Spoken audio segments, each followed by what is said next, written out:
All right, so here's the next installment of my do-it-yourself broken crank LB7 Duramax. Not sure what I'm going to do with it yet project. You can tell, let's see, last time y'all saw this, the motor was upside down. So I've got half the motor, still, these are these HSP aluminum upper valve covers. And I stuck these towels in here to kind of keep things clean while I can only work on this once every week or two. Anyway, so yeah, I got the head off and kind of doing something weird. I'm just leaving everything in, kind of inspecting it as I go. I got my exhaust manifold, intake manifold, injectors are still in, glow plugs are in, everything's in the motor. I'm just being real careful, and this is my homemade stack of junk. Got everything torn off, and I got parts basically in my whole little, got this little office or workshop here.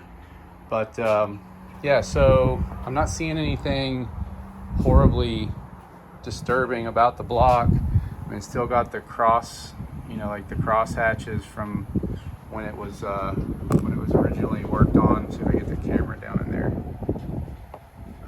Yeah, these ARP studs are poking up, but you can still see if I can zoom in.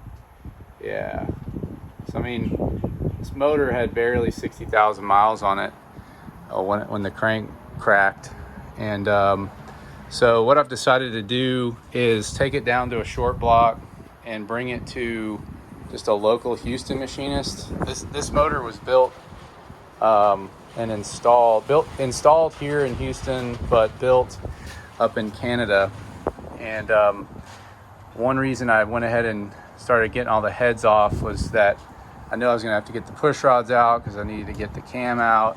When I took the harmonic balancer off, I scored up this snout real bad. The balancer was really difficult coming off, and I think there's a possibility what happened to this motor is that I actually had to have a water pump done not long ago, and then a couple weeks after the water pump, the crank cracked.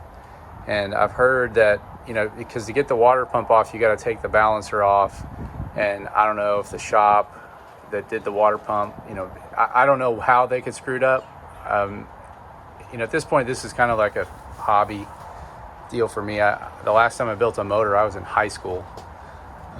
So anyhow, this company right here, DFC, they're the ones that built the motor, and that's one of the reasons why I'm not, all up in their business trying to get stuff for free, is that their warranty specifically says it doesn't cover broken cranks, and I signed that. Of course, when you're doing all this work, you don't read every page, and it's not necessarily their problem. What if my mechanic screwed up the water pump? Or anyway, so if y'all want to watch this, keep commenting. I don't have like a GoPro or anything. I can't like film it being done. I'm not a mechanic. I'm just some guy.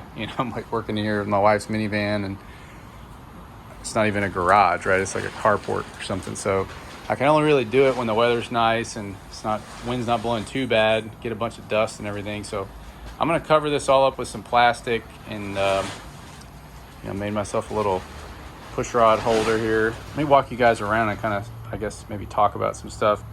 DFC put ARP studs in it. That's what these are. I need to look into whether or not those can be reused.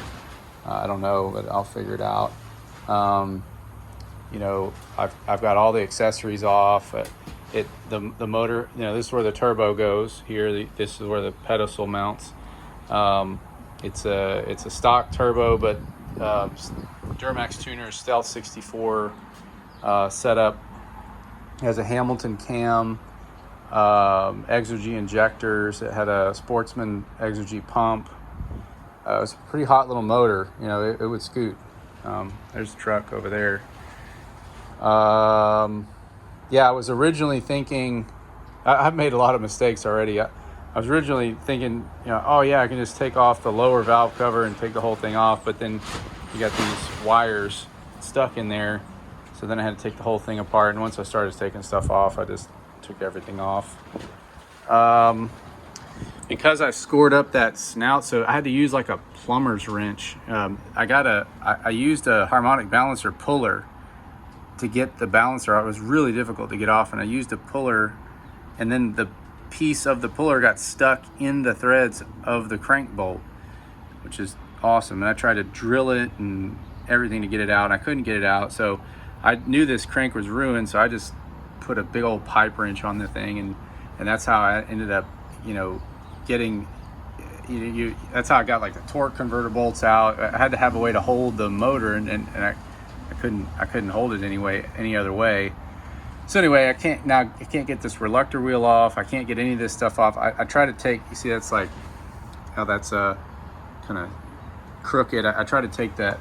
This is just hand tight. I took this this wheel off of the oil pump, but I still couldn't get any of this stuff out, and I don't think I can get the cam out without having that stuff out. So I'm really not sure how much of this, how far I need to go down, how far I need to break this motor down. Probably just going to get the heads off and bring it to the machine shop, because I'm getting a little burned out on this stuff. I've just got basic hand tools and my brain. Never done this before, but yeah, there's you can still see that wobbliness in the crank. Still, it's obviously cracked. Yeah, I guess that's it. Figured I'd update y'all instead of trying to respond to all the comments. It'd be cool if I could get enough people watching this and I could make a little money, but I think you probably don't make much money from 1,000 people watching your video. Anyway, peace.